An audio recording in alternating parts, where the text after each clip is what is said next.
Oh, I wasn't gonna do it with this on. I'm not really this short, I'm just sat down.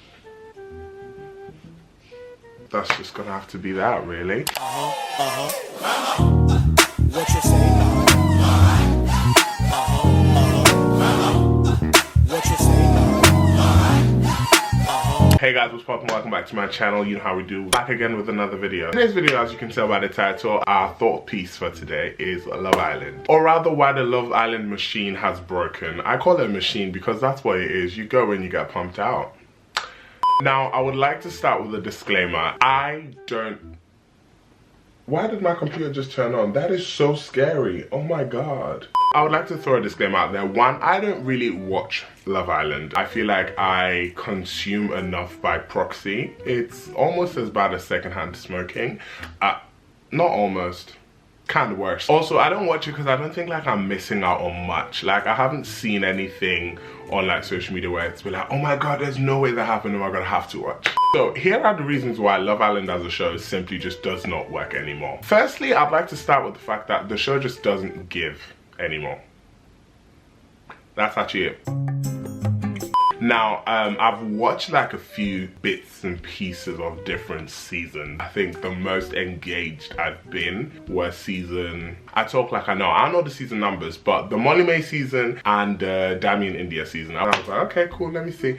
And yeah, I tuned in maybe for like 3 weeks. And that leads me to my first issue. 12 weeks, every single day, is a lot. And that was when we just had Summer Love Island. Now there's obviously like this bootleg winter one. And then with that also comes the fact that casting has, I don't say casting has changed because I don't think they've necessarily changed with who they bring onto the show. I think the issue more so lies on the fact that the meat, the flesh and the beef of Love Island was we used to see, you know, an Asda employee, a JD floor manager, a pastry chef, a butcher, you know, all come together to like have the moment. Now it doesn't really work when you are like a fashion influencer or bikini model and then you come on there. We know why you're here, we know why you're here, and it ain't for the love.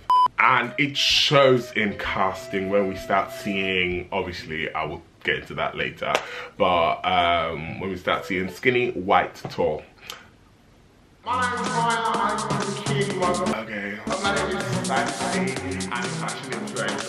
Bring back the normal people. Bring back the people that didn't really have much to lose. That leads me to my next point. Love Island doesn't slap in terms of entertainment because there are no natural producers on the show. Obviously, when you're filming this stuff, you have your production team and your producers that are like, cool, how do we push storylines? How do we, you know, make sure that the story flows? When I say natural producers, I'm talking about like the actual contestant and who on there is committed to the fact that this show has to be good. I just feel like lately there hasn't necessarily been that. Ekinsu. Now that was a natural producer. From the scenes I've even seen from this season, it's very telling when all of the boys walk to the beanbags, sit down, and then one goes, all right, so like, lads, how did you feel about last night?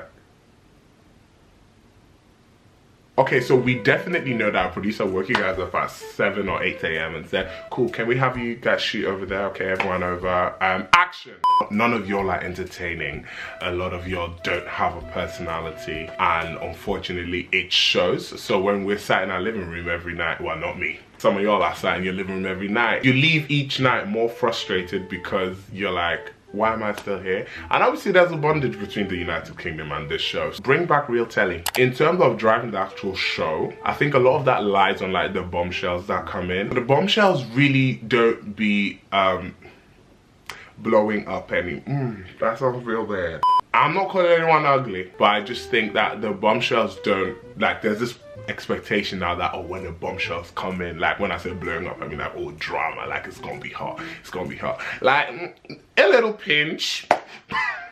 I'm not seeing like, whoa, they've come and they've like scattered relationships. It's just giving very much, oh, Don't you want to be a fly on the wall? On to my next point. I know some people like eat this shit up. I call it bathing suit dating Netflix. All the shows that fall on that category are like Love Island, Too Hot to Handle, Are You the One, X on the Beach, Sex on the Beach. I don't know what that one's called. The Bachelor indeed has many sons, and here we are. So I personally am just tired. I don't know who'd be greenlighting this stuff. Like, I do think there's just a general fatigue that comes with it, because ultimately all these shows follow the exact same premise. Come on here, embarrass yourself a little bit. Did you embarrass yourself enough to still have a career outside of it? Like, you know, come and be a D-list celebrity. It's just like, I'm tired. At first, it's great because the people going on there are kind of like, not desperate, but like, you know, they ain't got much to lose. They're not really thinking of it as like a game. So therefore they're coming in and just having a great experience. And like, we're kind of experiencing it with them, and it's like, oh my God, why'd you do that? Now you're having people come on the shows with strategies of like, cool. Also, you're coming on already semi-famous. That's crazy to me. Like, your daddy got money?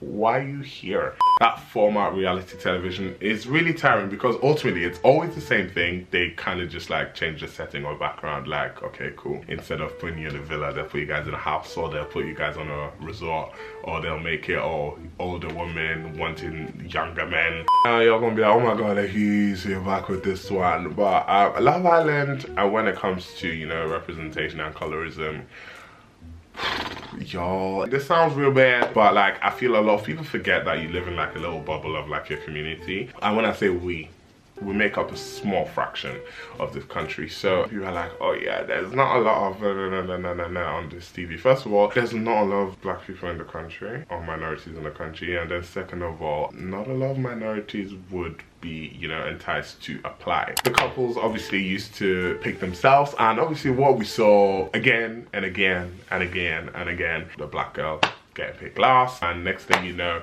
it became, oh yeah, let the public put people together. And what do you think? Let's keep it realer than real. What do you think a white public is going to do? Do you think a majority white public is going to say, let's switch it up? Integration, diversity and inclusion? Absolutely not.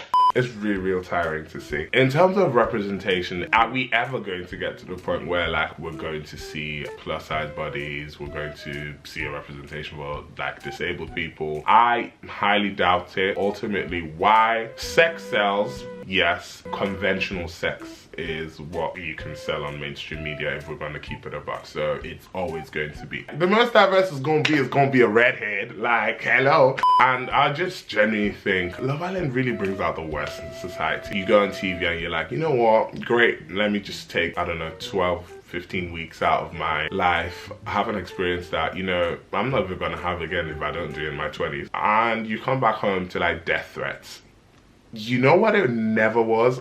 That serious. So I just think that society is scary. I read something about like Love Island putting in like some sort of like frameworks to like, you know, help people with like their mental health whilst on the show, but then also like transitioning, coming back home and all, which I think obviously is a great step in a great direction. Your show still allows for that to happen because people are sick, not necessarily because of the show. I generally just think that the Love Island model does not pump out what it used to. Like the success stories are great, but those are like 1 and a 0 and one thing I always think is so interesting with reality TV is the kind of like pretense new contestants come in. It's like we all know you've watched the show, and we all know that because of what you've watched, you have decided on how to like integrate and like carry yourself on screen. Like, we know you're not even here for the prize money, because let's keep it a buck. That 50K, great, but the millions you could make after if you play your cards right, obviously greater.